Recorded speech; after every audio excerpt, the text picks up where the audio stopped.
du Kenya, First Lady of the Republic of Kenya, Excellences, chères sœurs, First Lady,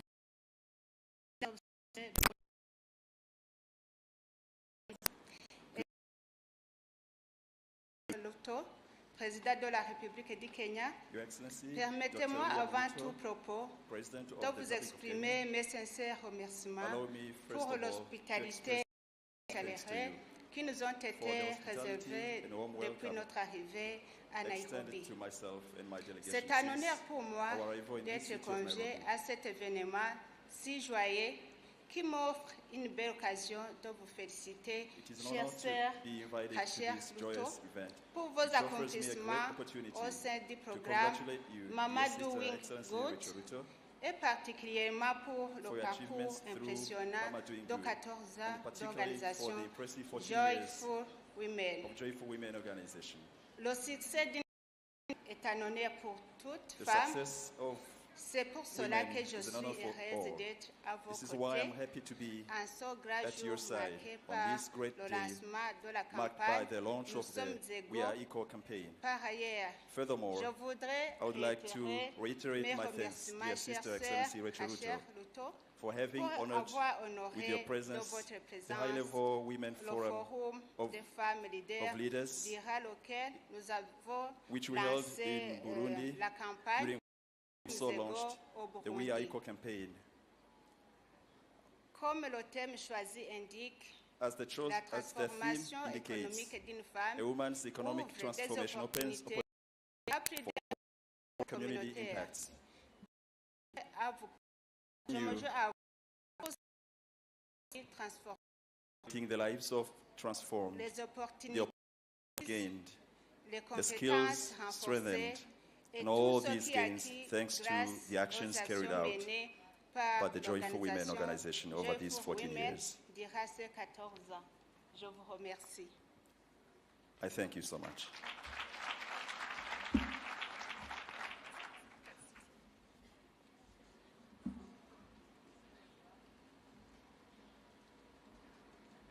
Help me welcome Her Excellency Mrs. Rebecca Akufo-Addo, First Lady of the Republic of Ghana, to come and greet us.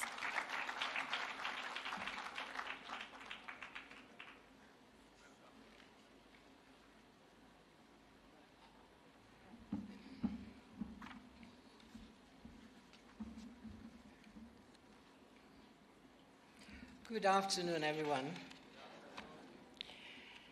His Excellency, Dr.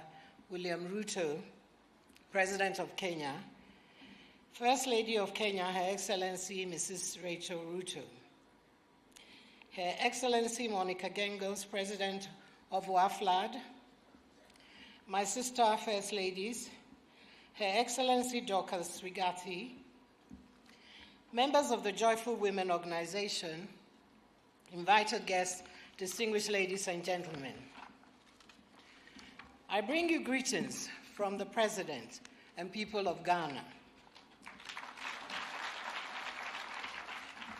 It is indeed an honor to join my sister, Mrs. Ruto, to celebrate the 14th anniversary of the Joyful Women Organization and the launch of the WAFLA Gender Unifying Campaign. Whatever challenges we face as a continent is amplified for women who make up about half of Africa's population.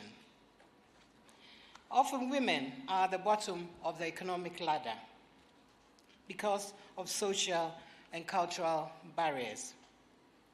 Yet we know that when women make enough income, families, communities, and our nations prosper. This is where campaigns and movements like the Joyful Women Organization make such a difference. Madam First Lady, I applaud you on ensuring women have access to finances and markets to grow their businesses. This has made women better placed to take care of their families. Beyond this, though, is the confidence and mental well-being that come with knowing that one is financially empowered to take on the world. Today is therefore a special day for all of us as we give thanks for 14 years of economic transformation and unlocking opportunities for women. I pray that this movement continues to grow and provide many more women with the opportunity to improve their lives. Madam Ruto, I launched the campaign in Ghana on August 28th. Congratulations on launching the Kenyan campaign. When women and girls representing about half of our society have access to health, education, and skills are free from gender-based violence, they can contribute their quota to the development of our nations. Every First Lady has a charge to keep. Your country looks up to you. God bless Kenya. Asante sana.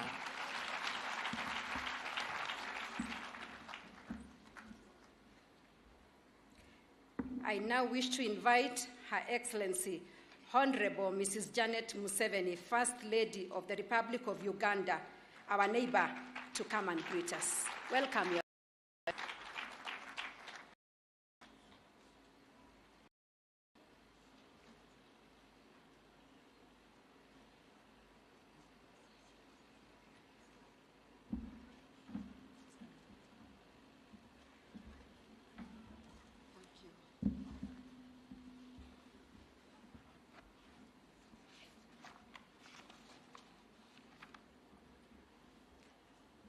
Your Excellency, Dr. William Ruto, the President of the Republic of Kenya, my dear sister,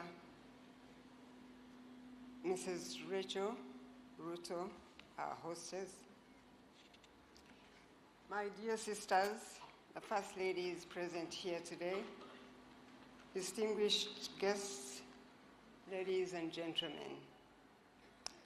Good afternoon to you all. I greet you all, and I bring you warm greetings also from the President and the people of Uganda.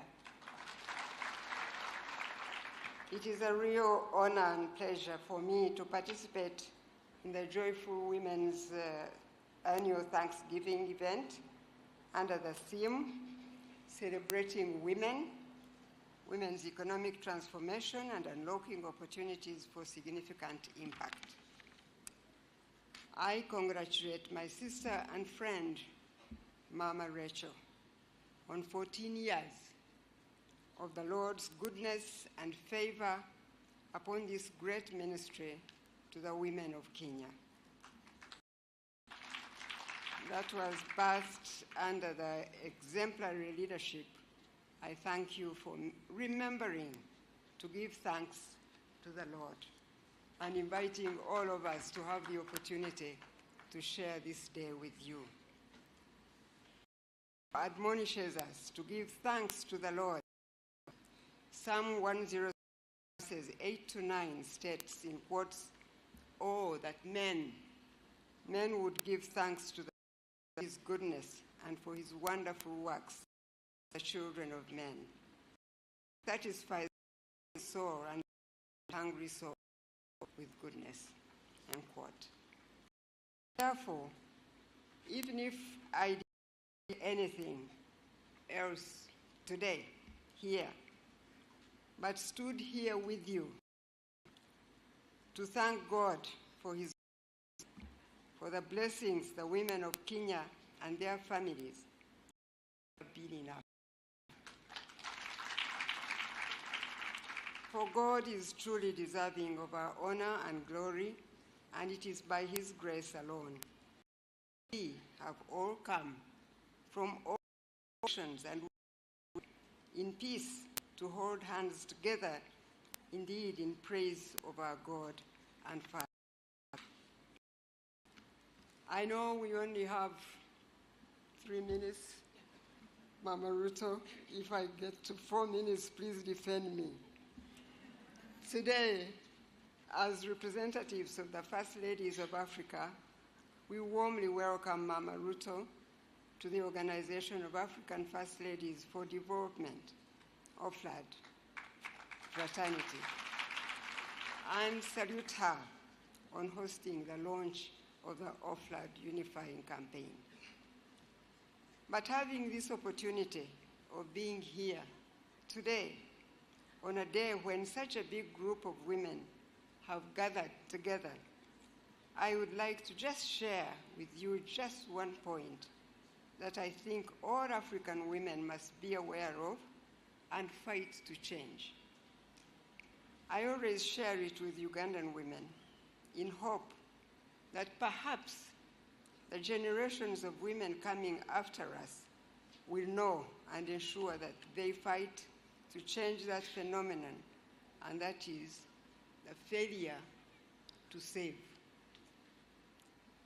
African women are very hardworking people.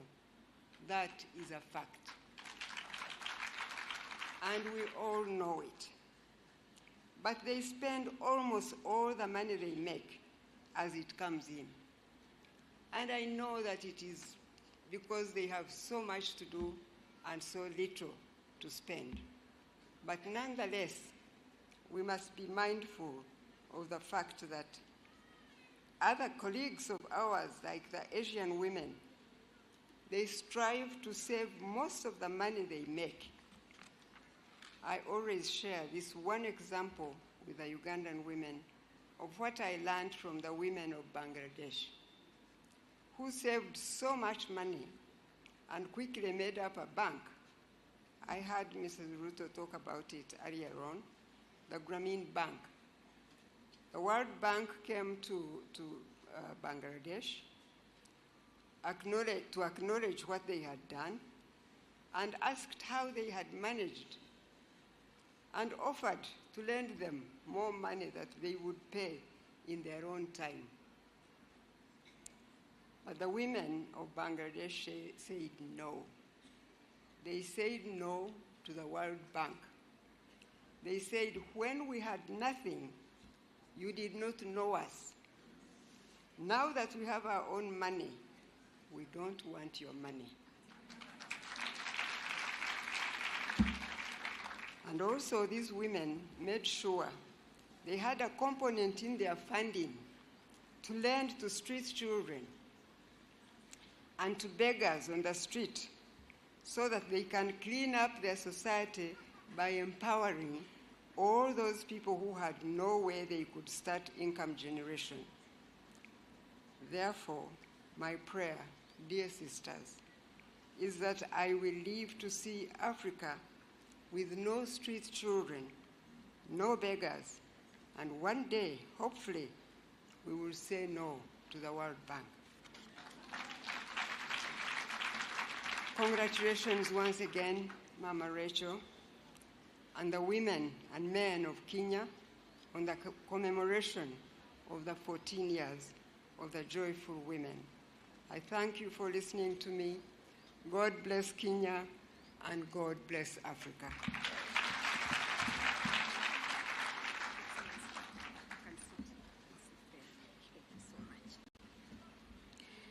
I now have the pleasure of welcoming Her Excellency Mrs. Monica Gengos, the First Lady of Namibia and the President of OAFLAD, to come and greet us. Welcome, Your Excellency.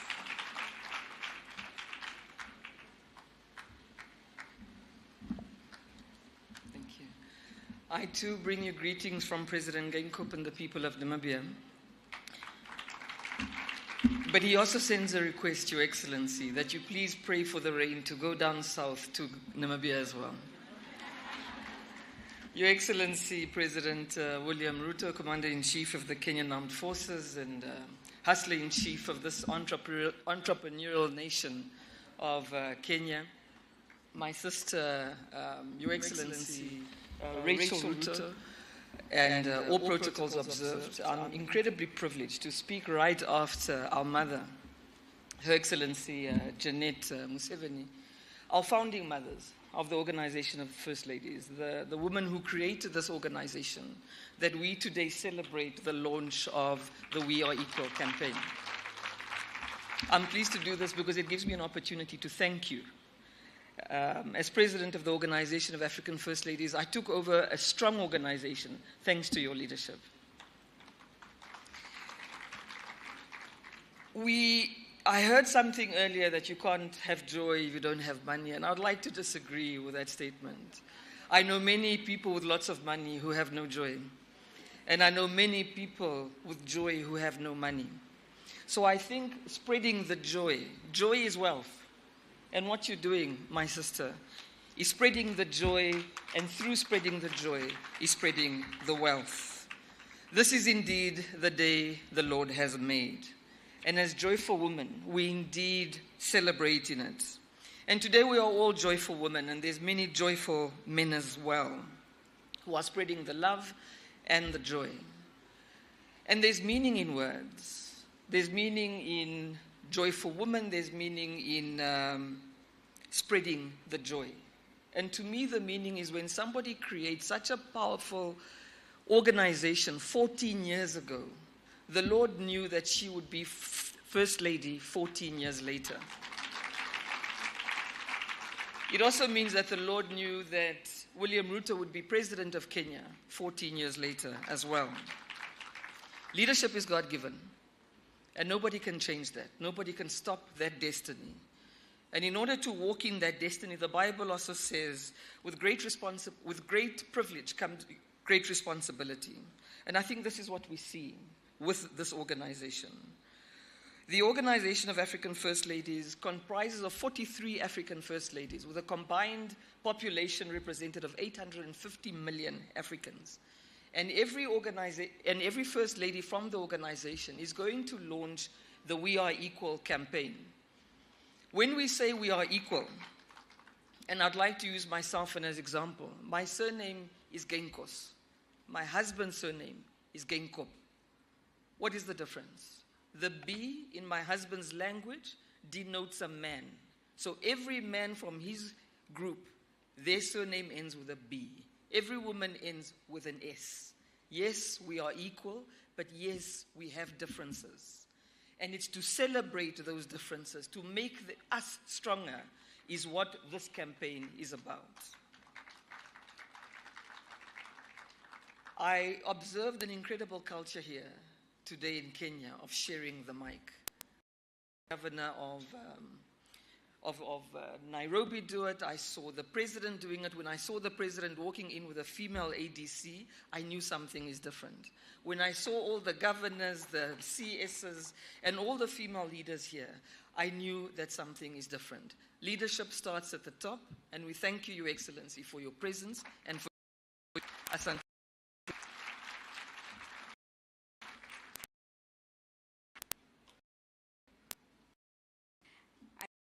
To now ask my sisters to join me back on stage.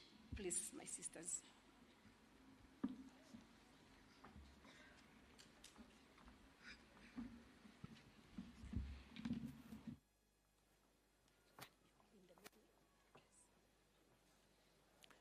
So we'll start with a short video before we have this revealed by Her Excellency. So if we can have the short video play, kindly.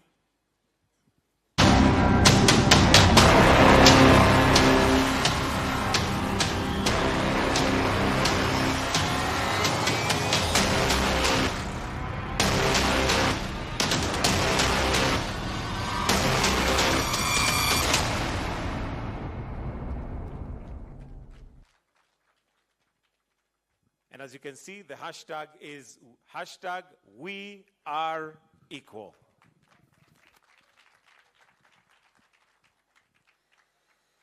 I hereby declare the We Are Equal campaign Kenya chapter officially launched. Shangwe na vigelegele. It is now officially launched.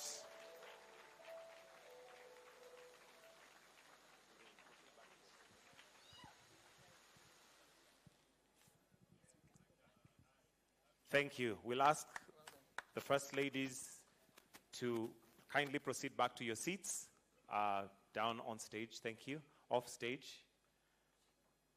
Tuwapigie makofi tafadhali wakitoka. Asanteni sana. Thank you. Thank you.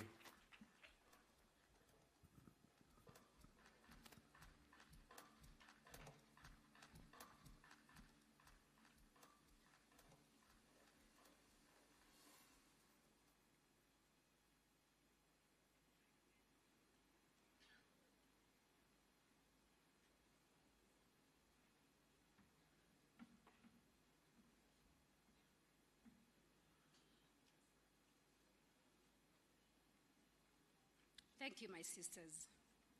Excellencies, ladies and gentlemen, we are all gathered here to celebrate the 14 years of the Joyful Women journey of impact that was ignited by the woman with a beautiful smile and no shoes.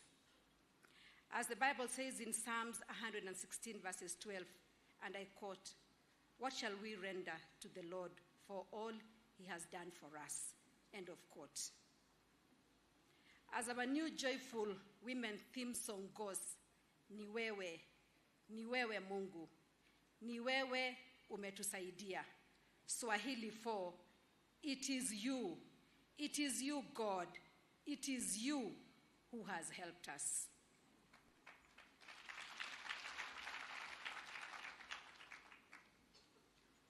I will ask the DJ to kindly introduce one stanza of the song.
What a journey it has been. Women who were living in mud houses without income-generating activities now live in modern houses, have growing businesses, pay school fees for children, some even driving cars, and many and marriages are thriving. As the Bible says in 1 Samuel chapter 7, verses 12, indeed, he has been our Ebenezer thus far. I want to express my gratitude to our partners led by Dr. Gideon Muriuki, Chief Executive Officer of Cooperative Bank, Anastasia Kimtai, Managing Director of KCB Kenya, and all our partners over the years. Thank you for your support. I also want to recognize Pastor Jesse Kayanja of Miracle Center Cathedral in Kampala, Uganda, and the delegation accompanying her. Thank you for joining us today. God bless you.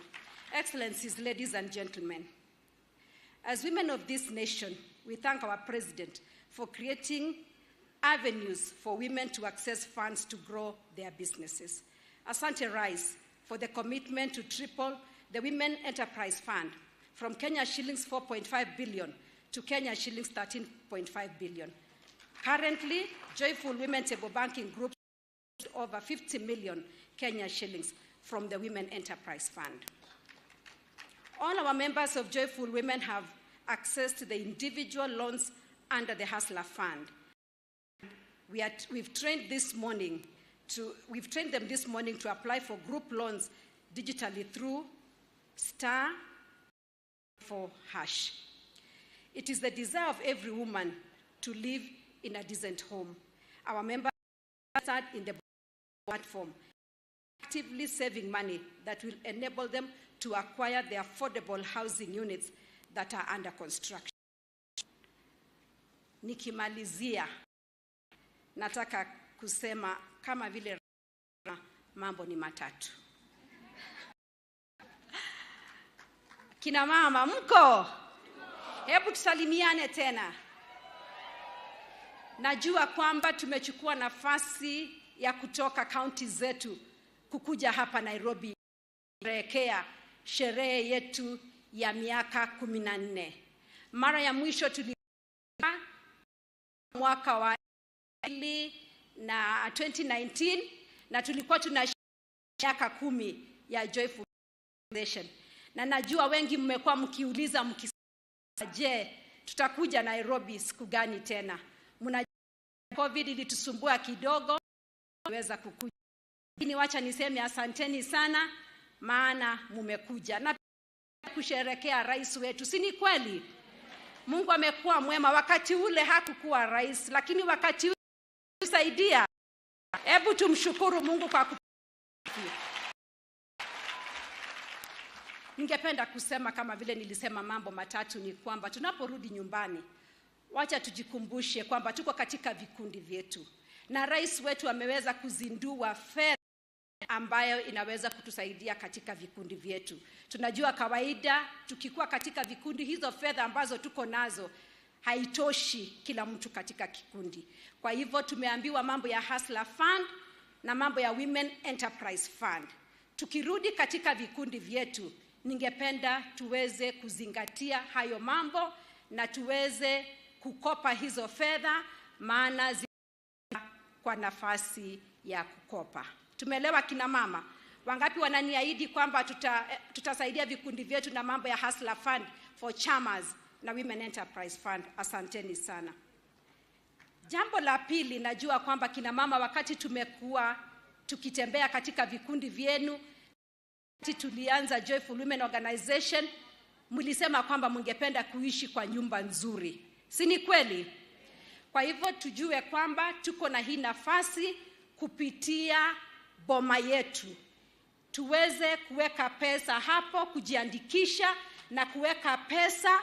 Na kina mama ambao wamekuwa wakisema kwamba wakienda retire hawataki kubaki, wanataka kukuja mjini, utaweza kupata nyumba nzuri sana kupitia boma yetu. Tumeelewa kina mama? Jambo lingine ambalo ni la tatu ambayo tumehimiza kina mama kufanya ni mambo ya kitchen gardens na mambo ya ukulima. Kina mama, tuhakikishe kwamba tunafanya ukulima kidogo kidogo katika mashamba yetu madogo madogo, ili na njaa katika nchi yetu. Tumepata mvua mzuri wakati huu, tuweze kufanya gardens, na hata wengine wananiuliza kwamba mjini, je, naweza kufanya kitchen garden yangu namna gani? Kuna pia njia nyingi, na tumefundishwa na wametoka kule Samburu kusema kwamba tunaweza kufanya ukulima yetu kidogo tukipitia magunia na mambo madogo katika miji yetu. Kwa hivyo kina mama, tukifanya hivyo, watoto wetu hawatalala njaa. Ni kweli kina mama? Wacha niseme kuwa tutazidi kukuja kufanya mambo ya capacity building, maana hiyo ndio muhimu ili iweze kujenga hii mambo ya table banking. Na kama vile viongozi wetu wamesema hapa, tutashirikiana na programs ambazo serikali wametupatia ili tuweze kuhakikisha kwamba kila mama anaweza kufaidika. Kwa hivyo kina mama, mkirudi nyumbani, naomba mrudi salama usalimini. Mkifika kule, msalimie wote ambao mashinani, na najua kwamba tutakutana kule mashinani. Kwa sana na tutakutana. Kwa hivyo ningependa kuchukua nafasi hii kumkaribisha Prime Cabinet Secretary wetu Mheshimiwa Musalia Mudavadi aweze kutusalimia na aweze kumkaribisha rais asalimie kina mama. You're welcome, Your Excellency.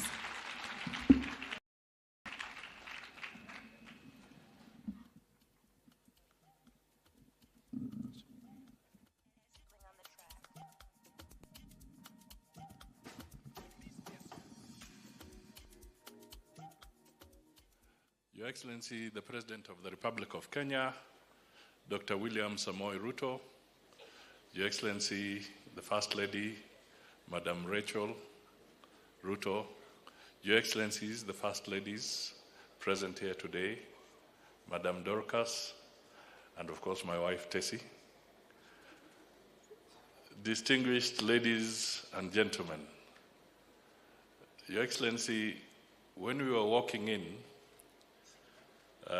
we were with the Governor,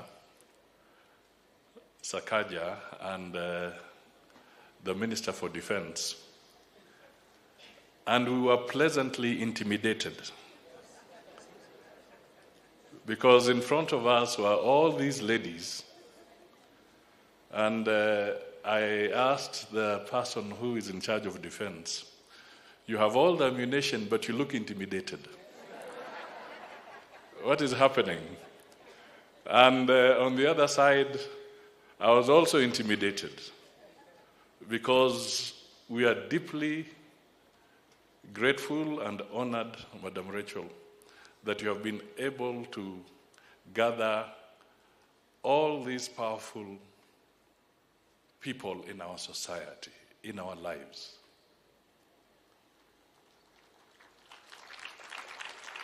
It is really outstanding. And we want to say thank you so much so that we can celebrate what you have been doing, not just today, but from time immemorial. I came across a small article, and the question was, do you save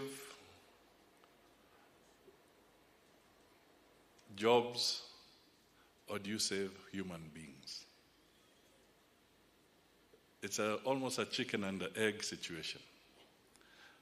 And at the end of the day, this write-up was saying that what is important is to save the human being. Empowering women is saving the human race. Once you have saved the human race, then the jobs will follow. So what you are doing is tremendous. All the ladies here, our great ladies, our mothers, our sisters, thank you so much. And with those few words, let me now call His Excellency the President of the Republic of Kenya. I don't know whether he shall be intimidated the way we are intimidated, but Your Excellency, the floor is yours. Come and address the gathering.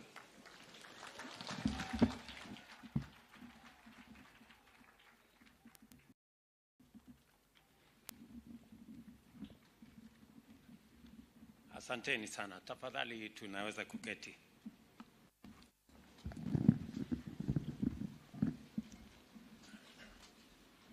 First Lady Rachel Ruto, First Ladies present here from Uganda, Ghana, Burundi, and Ghana, and Namibia. Distinguished ladies and gentlemen, pamoja na kina mama hamjambo. Kina mama hamjambo. Kina mama, Bwana Yesu asifiwe. Hebu mnisalimie hivi nione kina mama. Hey. Ni kweli vile Mheshimiwa Musalia amesema, hii kikundi ya wamama inatisha. Na nimeona watu wengi, nilikuwa nashangaa wakisimama hapa kidogo wanachanganyikiwa. Sasa naelewa ni kwa sababu gani.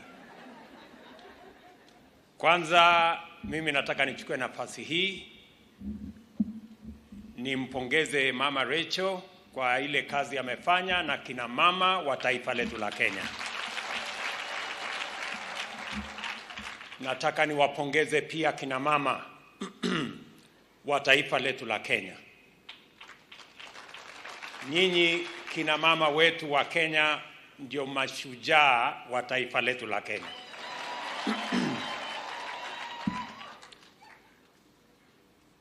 Kila mmoja wetu, wanaume kwa kina mama, amezaliwa na mama. Hakuna mtu amezaliwa na mwanaume. Tumezaliwa na mama. Na hakuna vile mwanaume katika dunia hii anaweza kufaulu bila kina mama. Aidha umezaliwa na mama, uko na mke ambaye ni mama, uko na mtoto ambaye ni msichana. Na mimi nataka niwaambie kina mama wa taifa letu la Kenya, tunawapenda sana na tunawatakia heri na tunawatambua. Kwanza mimi niko na bahati kubwa sana na kina mama. Katika ile utafiti ilifanyika kwa uchaguzi uliopita, ilionekana wazi kwamba kina mama kwa wale walinipigia kura kina mama ni wengi kuliko wanaume, na ndio sababu nilipita, kwa sababu kwa wapigaji wa kura Kenya wengi kawaida ni kina mama. So to the women of Kenya, I want to say thank you very much. Na mimi nataka niwashukuru tena kina mama wetu wote wa taifa la Kenya, kwa sababu tumebadilisha sura, mwenendo na msingi wa taifa letu. Katika uchaguzi ambayo tulifanya mwaka uliopita, kulikuwa na mambo matatu ya muhimu ambayo ilibadilisha taifa letu la Kenya. Ya kwanza ni kwamba tulipiga kura kwa njia tofauti. Tukapiga kura ambayo iliondoa ukabila katika taifa letu la Kenya. Na kina mama ndio wako mstari wa mbele katika kumaliza ukabila katika taifa letu la Kenya. Ya pili, tulipiga kura kwa njia ya amani ajabu. Mungu alitusaidia mara nyingi, na watu wengi walikuwa wanahofia kwamba pengine kukatokea maneno, lakini Mungu alitujalia, tukapiga kura, tukawa na amani, na Mungu akatusaidia. Tunasema asante sana. Na ya muhimu ya tatu ni kwamba watu wengi walikuwa wanahofia, kwa sababu kulikuwa na mazungumzo kwamba kuna kitu inaitwa deep state, ingine inaitwa system, ingine inaitwa sijui machinery. Watu wakashangaa, hii kura yetu kweli ndio itaamua ama ni ile system itaamua? Mungu ni nani jameni? Kura ya mama mboga na bodaboda ndio iliamua, sio system na hiyo ingine. So tunamshukuru Mungu sana kwamba uchaguzi wa taifa letu la Kenya uliamuliwa vile Mungu na wananchi wa Kenya walivyotaka. Na mimi nataka niwashukuru ninyi nyote. Viongozi wengi wamesimama hapa, sio kutoka chama kimoja. Sisi wote tumechaguliwa na vyama tofauti tofauti, na ni mapenzi ya Mungu iwe hivyo. Na mimi nataka niwahakikishie kina mama wa Kenya ya kwamba kama rais nitaunganisha hawa viongozi wote kutoka sehemu zote za Kenya, kutoka vyama vyote za Kenya, tuungane ili tuweze kutekeleza maendeleo katika taifa letu, tuweze kubadilisha Kenya na tupeleke taifa letu la Kenya mbele.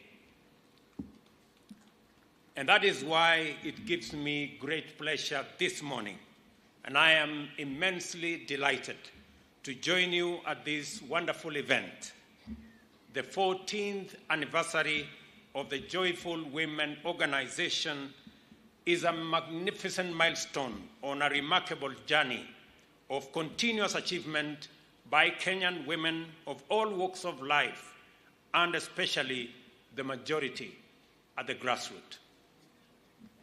I have been fortunate to have the honor to observe the growth of the Joyful Women Organization from very close quarters since its founding all those years ago. I have seen the struggles of its founder in the early days of hard work and very slow progress. Mama Rachel went many places in Kenya. She slept many nights away from us.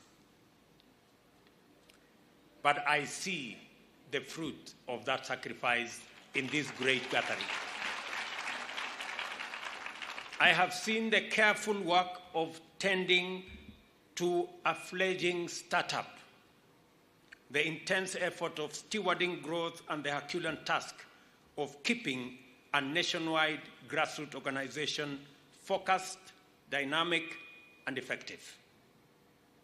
I can confidently declare here that I have witnessed the unfolding of a miracle, the miracle of inclusion, affirmation, and empowerment.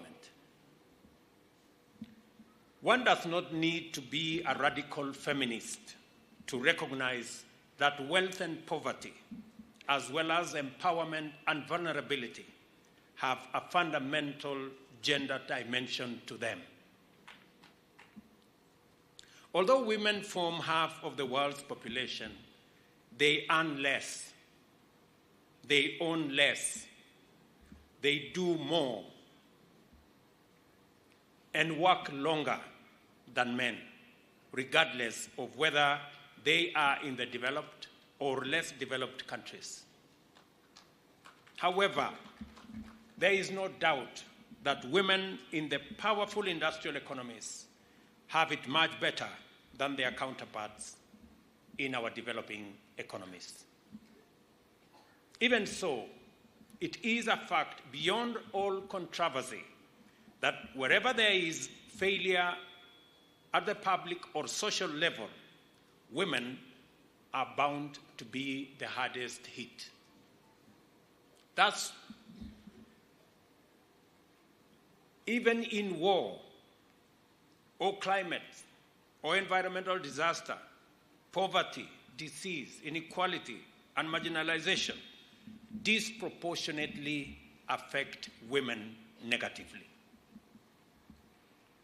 At the same time, women are the anchors of all households and the engines that keep our societies and economies running. It follows that any policy, program, or project that does not focus on the role of women or neglects to involve them denies itself the opportunity to succeed and can only reach half of its objective at best. On the other hand, fundamental transformation on a broad-based scale can be achieved by the mere inclusion and involvement of women as agents of positive change and beneficiaries of affirmative actions. This is the essence of social justice in action. One of the reasons that Kenya's democracy, governance, and society has grown more and more stable is that since the early decades of our independence, women's education and girl-child empowerment have been critical policy priorities. The Fourth World Conference on Women, famously known as the Beijing Conference, significantly enhanced the momentum of this movement, enabling more women to break through the glass ceiling into leadership positions across all sectors. Our Constitution now makes gender parity a fundamental constitutional principle, and the idea of a 50-50 representation is now an institutional imperative. It has been difficult, however, to actualize similar rates of inclusion in economic sectors. And as a result, women ownership of land or medium-sized and large enterprises is still minimal. Similarly, women's access to adequate financial resources or credit to enable them change this situation has for long remained discouragingly very low.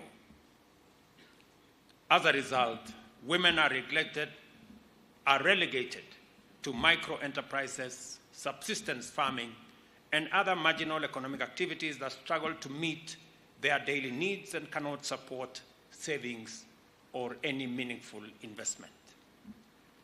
Without proper affirmative support, it is not only possible, but also easy for women. Let me repeat that. Without proper affirmative support, it is not only possible, but also easy for women to be trapped in a vicious cycle of poverty.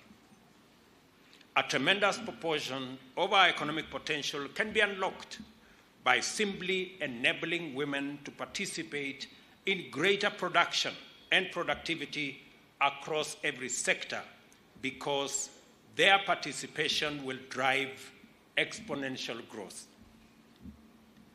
Many years of witnessing the growth of joyful women have enabled me to reflect at length about how best to deliver the economic inclusion of women. The challenge in financial inclusion, of course, is that the marginalized have nothing in the way of capital or collateral to invest in a business or obtain credit. As a result, those most in need of financial support are barred from accessing it by the fact that they are not and they are most in need.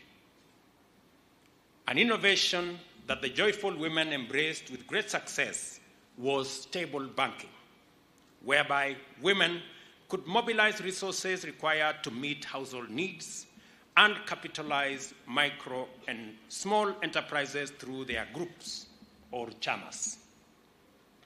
Members of the chama could also act as guarantors of small loans, enabling credit institutions to dispense altogether with the requirement of collateral.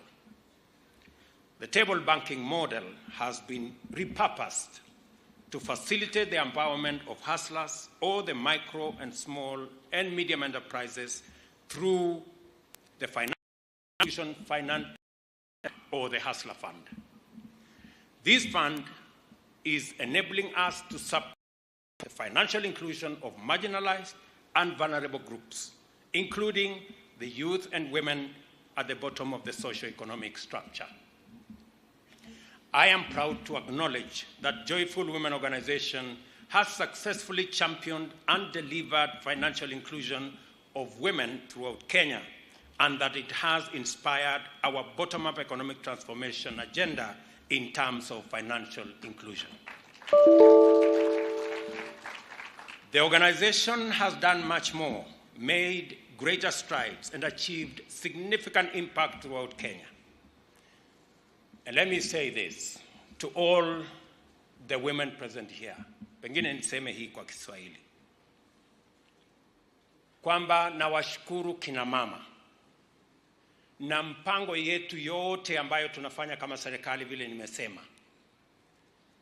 Malengo yetu na focus yetu iko katika vile tunaweza kuwawezesha wale wako chini pale katika bottom ya pyramid, vile tunaweza kuandamana na wao tukipanda ngazi ya maendeleo katika taifa letu la Kenya.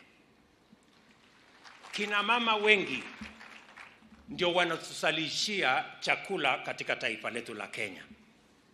Mimi naelewa kabisa kwamba wamama wengi ndio wanachangia katika kuzalisha chakula, na ndio sababu kama serikali tumesema tupunguze gharama ya mbolea, ndio tuweze kuwasaidia wakulima wengi, kati yao kina mama wengi, waweze kutuzalishia chakula katika taifa letu la Kenya, tuondoe aibu ya njaa kwa Kenya. Mimi nataka niwahakikishie kina mama wakulima wote ya kwamba vile tumefanya mwaka huu na hata mwaka ujao, hiyo mbolea tutapunguza ifike hiyo shilingi 2,500. Safari hii tutahakikisha imefika katika kila kijiji, ndio wale wanatusaidia kuzalisha chakula waweze kufikia mahali karibu. Vile vile tumekubaliana ya kwamba mambo ya afya, mumesikia hapa ya kwamba kama hakuna muuguzi, yule muuguzi wa kila jamii, yule nurse wa kila familia, mwenye anachunga mzee na anachunga watoto ni mama. Kama daktari hayuko, daktari ndio mama. Mama ndio mwenye kupatia dawa huyu, ndio mwenye kusaidia huyu, ndio mwenye kupatia yule. Ili kumsaidia mama ambaye ni nurse katika kila familia, ndio tumesema community health promoters. Tunaanza pale chini. Nataka wamama mnisikize kwa makini. Tumesema hivi, ili kupunguza changamoto ya afya pale chini, kila kijiji kwa familia 100 tutakuwa na muuguzi mmoja anaitwa community health promoter. Huyo ambaye amekuwa community health volunteer, mwenye amekuwa akifanya kazi hiyo bila ya kulipwa. Sasa tumebadilisha maneno ili kusaidia kila familia waweze kushughulika na mambo yao ya afya. Sasa serikali tukiungana na serikali zote za county, muliona tarehe 20 mwezi uliopita pale siku ya Mashujaa, tulianzisha rasmi community health promoters 1,100 katika taifa letu la Kenya, na tumewapatia vifaa hawa community health promoters, na watawashughulikia bila ya kuwalipisha. Kila community health promoter anahitajika aje nyumbani kwako akupime. Tumempatia vifaa ya kupima sukari, ya kupima mambo ya pressure, ya kujua ugonjwa uko nayo ni gani, ya kupima mtoto wako ajue kama ako na weight ya kutosha, na vile vile wawapatie mawaidha ya vile mtashughulika na mambo yenu ya afya.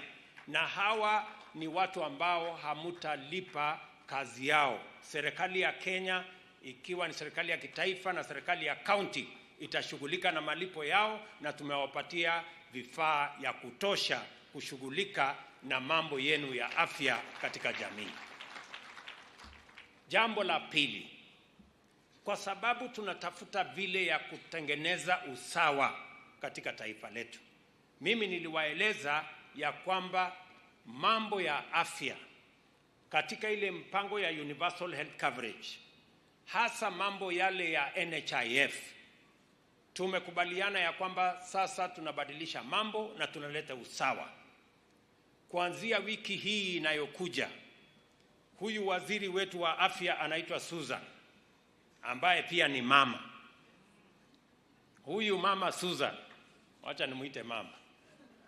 Huyu mama Susan sasa atazungumza na Wakenya, kwa sababu katika malipo ya NHIF tumekuwa na matatizo. Wale watu wa chini wanalipa 10%. Mimi na wadosi hapa juu tunalipa 0.02%.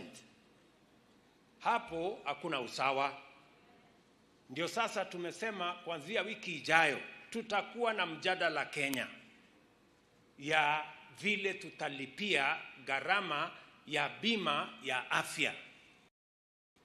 Mapendekezo yetu ni kwamba tuweke usawa, kila mtu alipe 2.75%, lakini tuko tayari kusikiza maoni ya Wakenya. Tunataka Wakenya watuambie hapana, nani alipe kiasi gani.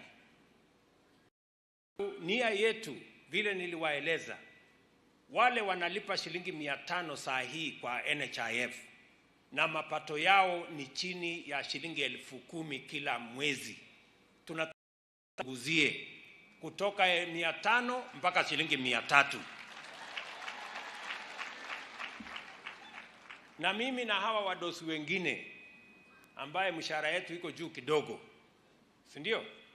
Sisi pia tulipe sawasawa na wale wa huko chini, tulipe pia 2.75%. Usawa si tunataka jameni? Mimi badala ya kulipa shilingi 1,000 nilipe shilingi 10,000. Mama mboga badala ya kulipa shilingi 5,000 alipe shilingi 300. Ndio kuwe na usawa. Kwa sababu mimi niko na mshahara kubwa kidogo. Ama namna gani?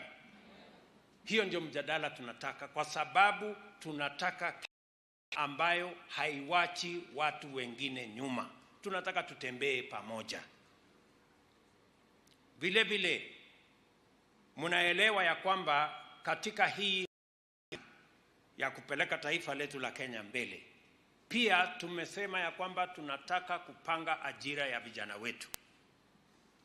watoto wakiwa na matatizo, yule mtu wa rahisi sana kupelekea malalamishi ni mama. Ni kweli ama si kweli? Si yule mtu rahisi sana kuapproach ni mama. Mama ndio unaweza kumweleza niko na shida hapa, niko na shida pale. Mtoto kama hana mpango, anajipanga kwanza na mama. Mama ndiye anakuwa advocate kwa mzee. Sasa mama ni nurse na mama pia ni wakili wa nyumbani hapo. Katika hiyo mpango ndio tumeweka maneno ya housing. Mpango yetu ya housing, kwa sababu nimeona hapa na nimekuwa nikifuatilia, kina mama wengi wanashughulika na vile wataishi mahali pazuri. Kama nyumbani ni nyumba ambayo sio nyumba mzuri, ni mama ndiye anajali, ndiye anashughulika kusema ya kwamba tutapata nyumba mzuri kwa njia gani. Na ndio tumeweka sasa mpango ya housing. Hiyo mpango ambayo mmeambiwa hapa, wewe ukiwa ni mama, hiyo mpango ya housing tumeweka ili kila Mkenya aweze kufikia nyumba anunue.